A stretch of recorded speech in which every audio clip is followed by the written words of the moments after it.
brothers, welcome back to Territorial Replays, where we take a look at some of your guys' games and see how we can improve upon that. Now, this game comes from British Syrup. This is a 42-person free-for-all battle. Let's go ahead and get it started here. Let's just go ahead and do like 2-speed for this one. So British Syrup is going to be spawning right here. It's a great spawn right away. You are so lucky to get this. Nobody is around you. There's a big halo. You're off to a good expansion path. You might be overly expanding in this moment, and I understand the temptation to do that, to get a bunch of little attacks out there quickly, but it's best to hold off until you get about 4,000 troops before you get into your infinite growth. But because you don't have anyone around you, it really doesn't matter. Looks like we're off to a pretty decent expansion path here. Doing pretty well. Wonderful. Good to hear it. Now, one thing I really like about this is that you're pushing out. You can ignore potentially a little bit of the bots behind you just to get that extra room, but right now you're in a good spot. So everything does well, good, and now we just kind of save up. Looking at the rest of the board, very divided east. So again, you're very lucky to have this spot. Now, there are other people who got big. Could your expansion be a little bit better? Sure, but we're not going to nitpick that. I mean, my suggestion would be you can really ignore a lot of the bots behind you and push out for the bots that are more competitive. And ooh, big full send, great opportunity. A little bit of luck in this game for sure, but you know, you're the crown. You got that crown by being big early, so good on that.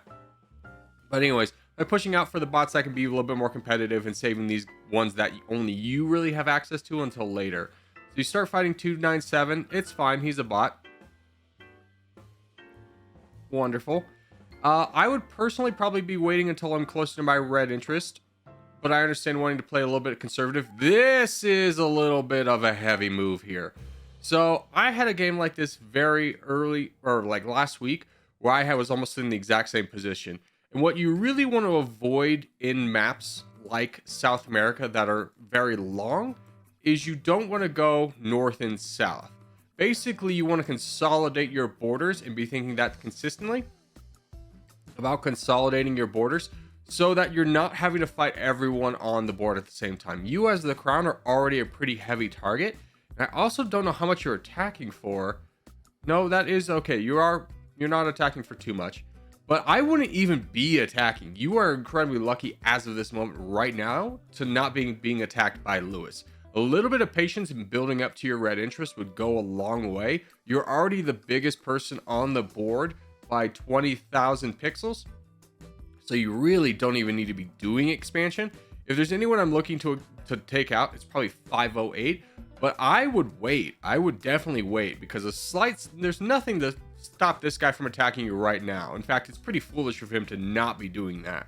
So we'll see how well this works out for you. But attacking anyone right now, it's just not worth it. You definitely want to be saving up to your red interest. So even if you do get attacked, you have a lot more troops to kind of do damage with. And now we're tempted to go into this guy. It's a full send. I understand it. Again, we're kind of expanding a little bit too far south. It's a risky game. Oh, please don't tell me you go for this guy too. You're at your red interest at least though. But consolidating borders, you have 1, 2, 3, 4, 5, 6, 7 people that you have borders with. You want to take out one of those guys without gaining a border on another person. So your best targets right now are these two. You can eliminate them without really gaining a new neighbor. Yeah, you'll gain like technically a new neighbor, but not in terms of the number. So we'll see how this one goes. This one is also technically that same thing, but so it's not as bad. You're going down here. You just don't have basically the incentive to do anything about this. You can see your line right here is not very effective. I would probably either attack friend in this moment, but you could have done that same move while also having this land and probably this land. But now I'm imagining you're gonna be forced to have to go down here and fight high, because that's gonna be free land. Yeah, so if you're gonna do this, you're in for a penny, in for a pound. Just go for the entirety of it. You do get the full send, so that helps out a little bit. In this position though, you're running out of time, right? You do get that little bit of nice line right there. That's great. And you're way above your red interest. But I imagine at 4 minutes in the game, this is where you're going to start getting ganged up on. People are going to get very aggro with you. Friend is going into that guy. Good. You at least consolidate down there. So now you're only bordering 4 players, but they're 4 of the strongest players in the game. We have player Friend in first place, player 82 in second place. Shrek is over there. And then we have Lewis and Uzbekistan. I don't know what you did with Lewis that he has not done anything this game, but you've petrified the poor boy. Now, from this position, you're going into Friend. I understand the reasoning why, and I love it. He's in second place. You're kind of in a bad situation to begin with. You strike the strongest person. It's a good move. Great on that. Now, you're keeping up with red interest good. And you're attacking him down. Everyone's kind of letting you do this. This is the point where if you get this guy done, you win the game, right? No one can stop you. But 82 joins in. Uzbekistan joins in.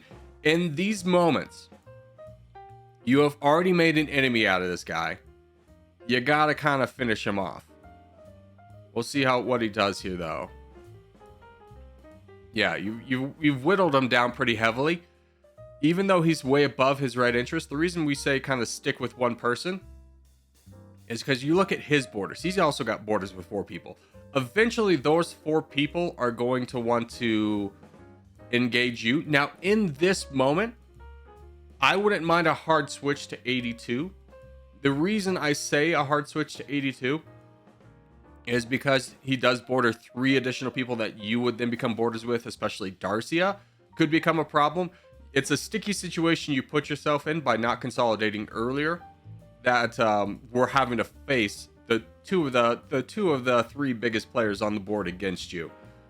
And actually, he does switch to 82. Okay, good. It's hard to tell if we're how many times we're attacking a cycle, but it looks like we're keeping up with it for the most part. So that's good. This is one of those things, though, where honestly, if this guy like pushed you off the entire of the way, but you got this guy down, I think that's kind of worth, right? So we're still attacking 82. Good.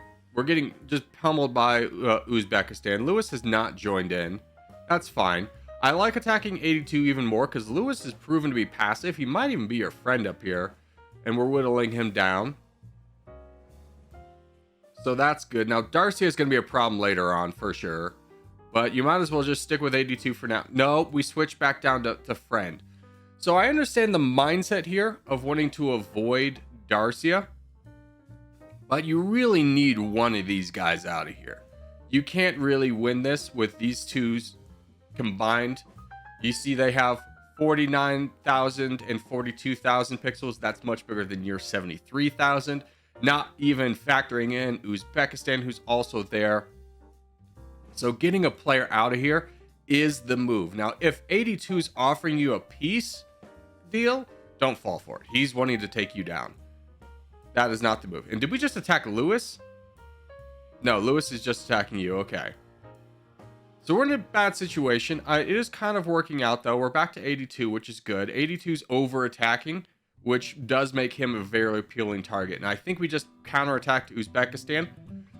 That's the desperation play at this point. You can, at the very beginning of kind of like a team-up opportunity, attack the smaller person. It might, bring them back out of it and be like, whoa, I thought I was going to get free attacks, and then you attack them. It's kind of a little bit of a warning shot.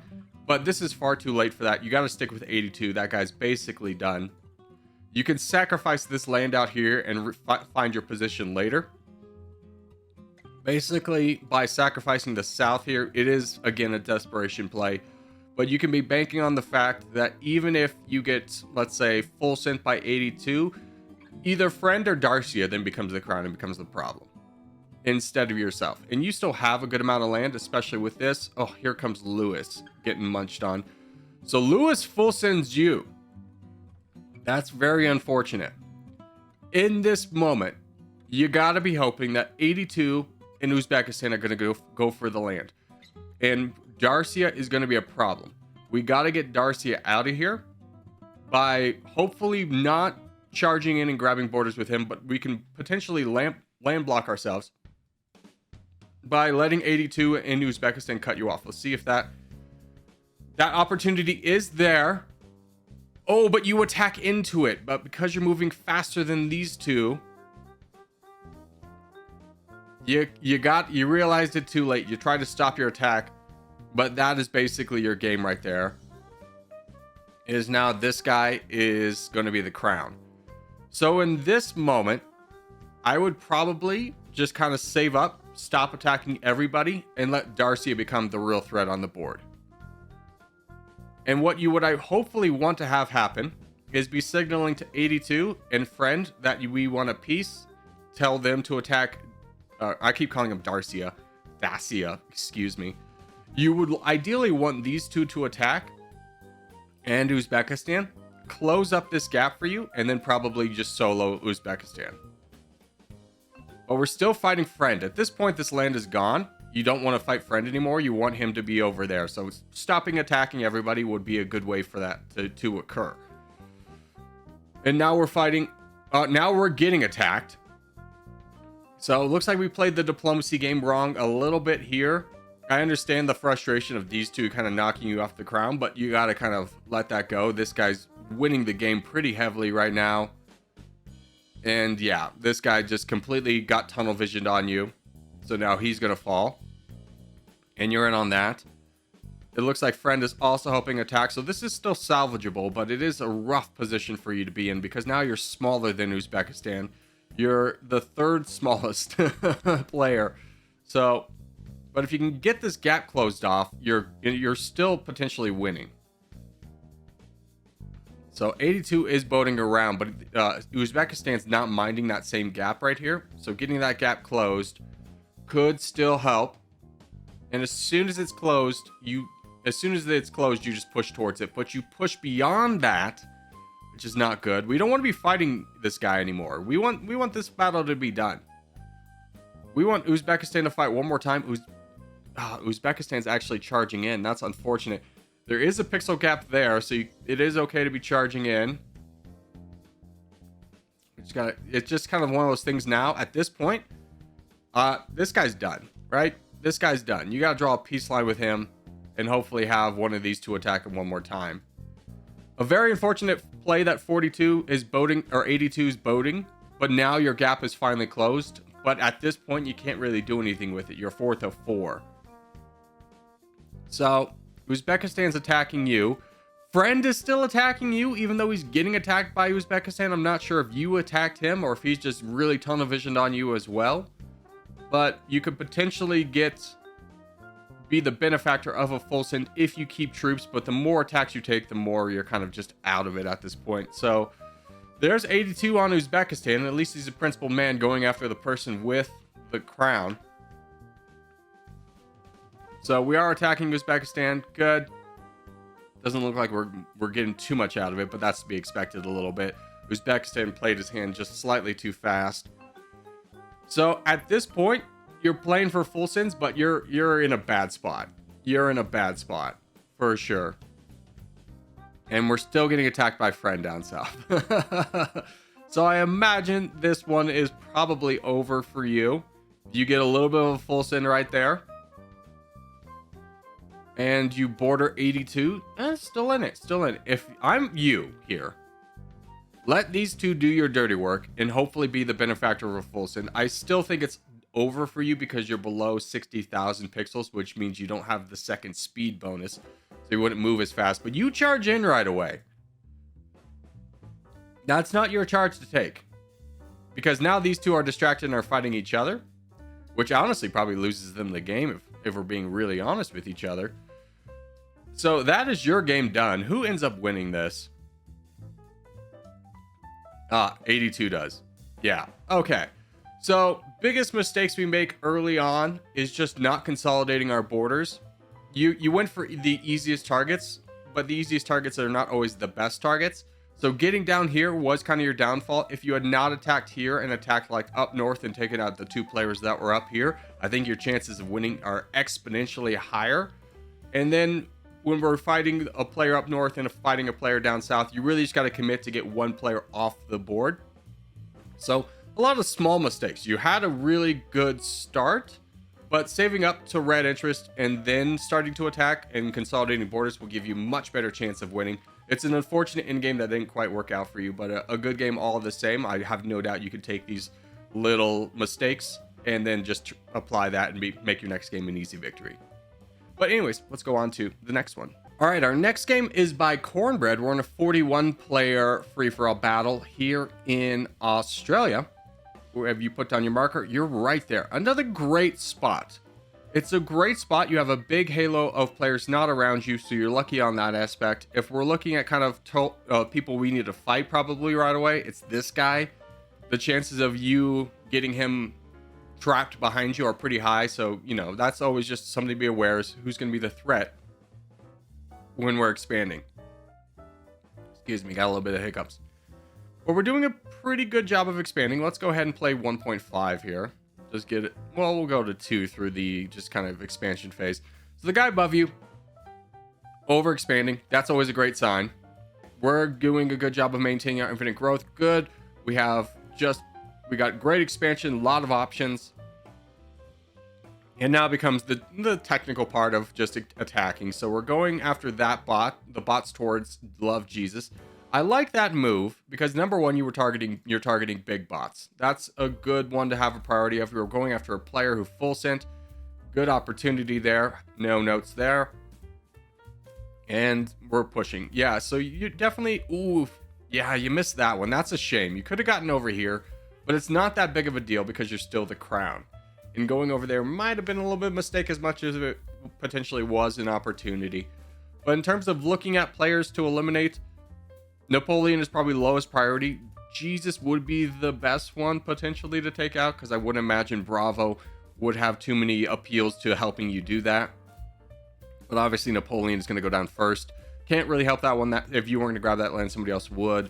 But Jesus attacked Bravo. That's got to be sending off kind of little alarm bells that this would be a good opportunity. Obviously, saving up to red interest is very important. So I love the restraint here. Now we're at 3 million. Who are we going after? Jesus. Perfect. Great target. That's awesome. You definitely will get some buy-in from Bravo. I'd be very surprised if he fought you as well. Good. That guy's out of there. The biggest threat to you is gone. And now we're looking at kind of good targets. Chile is an option. He's probably going to go down regardless. Because we didn't get over here, this guy's a little bit big. But who knows what the game would look like if you did get over there. And it's hard to kind of evaluate missing a bot in real time just because, you know, we all make those mistakes. And who knows if it is a mistake. But there's a full send, you're right on it, and you're attacking Chile. That's a good move. The crown's all the way over here now. He full sends on 465. So now you're back to being the crown. And a little bit trickier situation here. As you have a lot of people with big borders. I would be hesitant to push into the middle in this moment. Because you're going to be opening yourself up to slightly bigger players. I think your best move is 465. Even though it's not amazing. And the reason I say 465 is if Bravo or RF attack you, they got to worry about this guy and maybe this guy a little bit, but mostly Arsum, who doesn't have borders with you, but might want to attack one of these two.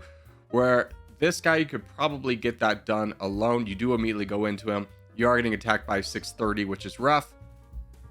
Trying to get yourself cut off there by counterattacking the guy who's in the smaller gap is good, but 465 is not attacking you. So that we could chop that up to just bad timing that you attacked 465, and that was the moment player 630 decided to attack you. Bravo is getting attacked as well, so we're gonna have to deal with people in the middle of the board here. But you do have an isolated 1v1. It is unfortunate because now you're gonna have these two big players behind you if you get this guy done. I'm surprised Bravo is still wanting to fight you in this moment, considering he was getting attacked twice in the back. So we'll chop that up to bad luck, but you do get a full send in return. And now we have to deal with 465. Who's also decided to fight you, but you're doing a great job. Oh, big full send. I was gonna say doing a good job of managing your troops. That's a great opportunity there. There's a full send on you. I actually really like that little nudge you gave him after getting full sent. If you attack someone right after getting full sent, there's a good chance they're gonna full send you in return. Just be like, my game's done. So you nudge him in the right direction. You get him out of the way. We grab that land. And we get the crown back. Now, tough position here. You do immediately go after this guy. I was about to say, this 654 is going to be at a red interest of 5 million. You might have some kind of... You haven't fought Arsum yet. He probably will attack you. But getting this guy down before he's able to build up is your ticket to victory. If you can get this done before anybody else does attack you, you win the game. You unfortunately get full sent by RF. That's just bad luck again. But if we take him down, we win the game. We got to be aware of the boats coming over from If we can knock off that boat, we win the game. Oh no, he got there. That's rough. That's rough. It's an easy thing to miss in the moment of a boat coming over, but we just, you gotta fight him off. You are outweighing him in terms of troops, so I love being patient here. But after that first boat, we can immediately see another boat and another boat. There's only so many directions they're going, right? They're going towards us. You get this guy off, you can win the game. He's used all of his troops to be on there. What a fool. I'd be signaling Bosnia. Bosnia, grab that land.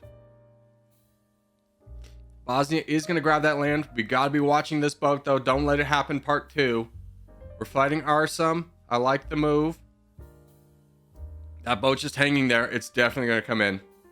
None of this matters because that boat's coming in. It landed. That's going to be tough to fight back. He's got 13 million. You got him off. You got him off. You're fighting down the one target. Good. There's the full send. Ooh, big full send. Do we have enough troops? Not another boat. Not another boat. We see this one. Good.